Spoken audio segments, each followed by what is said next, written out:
कराड बंधू भेळभत्ता दुकानावर कोयत्याने हल्ला करून दहशत माजवणारा गुन्हेगार व 2 विधी संघर्षित बालकांना काही तासात गुन्हा-विरोधी पथकाने घेतले ताब्यात।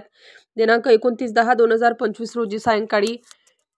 कराड बंधू चिवडा व भेळभत्ता खरवंदा पार्कच्या बाजूला द्वारका पुणे नाशिक रोड नाशिक या ठिकाणी तोंडावर मास्क लावलेल्या अनोळखी मुलांनी जीवे मारण्याच्या उद्देशाने दुकानाच्या दिशेने विटा फेकून तसेच हातामध्ये धारदार कोयता घेऊन दुकानाच्या दिशेने कोयता फिरकून काउंटरवर 2 वेळा वार करून शेजारील उत्तम पेढा सेंटर दुकानाच्या काउंटरची काच फोडून नुकसान करून गंभीर स्वरूपाचा गुन्हा करून पळून गेले म्हणून श्री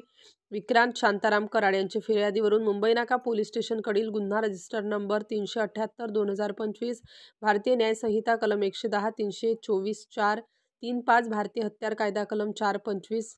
महाराष्ट्र पोलीस कायदा कलम 37-1 37-3 135 फौजदारी कायदा कलम 7 वगैरे प्रमाणे आज दिनांक 30/10/2025 रोजी गुन्हा दाखल होता। सदर गंभीर स्वरूपाचा गुन्हा करून सर्व आरोपी फरार होते।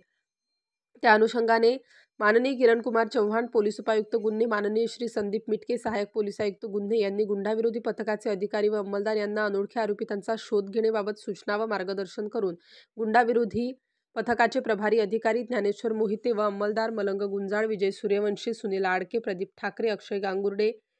गणेश भागवत, कल्पेश जाधव, दयानंद सोनवणे, घनश्याम महाले असे सीसीटीव्ही फुटेजची तपासणी व गुन्ह्याविषयी माहिती काढत असताना पोलीस अंमलदार अक्षय गांगुर्डे यांना माहिती मिळाली की सदर आरोपी हे समतानगर आगरटाकडी रोड येथील राहणारे असून त्या परिसरात त्यांचा शोध घ्या। त्यानुसार गुन्हाविरोधी पथकाचे अधिकारी व अंमलदार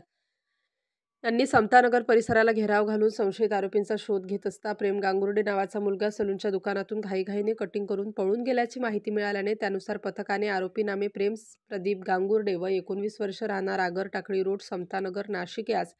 राहते घरातून ताब्यात घेतले असता त्याने गुन्हा केल्याची कबुली करून त्याच्यासोबत असणाऱ्या दोघांची माहिती दिल्याने त्या दोघांना ताब्यात घेतले असता ते दोघे विधी संघर्षित बालक असल्याने त्यांना ताब्यात घेऊन गुन्ह्याबाबत विचारपूस केली असता त्यातील एक विधी संघर्षित बालक हा द्वारका येथील अरुण कुशन या दुकानामध्ये कामाला होता। त्याच्या बाजूला असलेल्या कराड बंधू भेळभत्ता दुकानात कामाला असलेल्या यश 32 या मुलासोबत काही महिन्यांपूर्वी शाब्दिक वाद झाले होते। या मागील भांडणाचा बदला घेण्यासाठी त्यांनी हे कृत्य केल्याचे सांगितले। आरोपी प्रेम प्रदीप गांगुर्डे व 19 वर्ष राहणार आगरटाकडी रोड समतानगर नाशिक व 2 विधी संघर्षित बालके यांना ताब्यात घेऊन पुढील कारवाईसाठी मुंबई नाका पोलीस स्टेशनच्या ताब्यात देण्यात आले। स्टार न्यूजसाठी मोहसिन पठाण, नाशिक।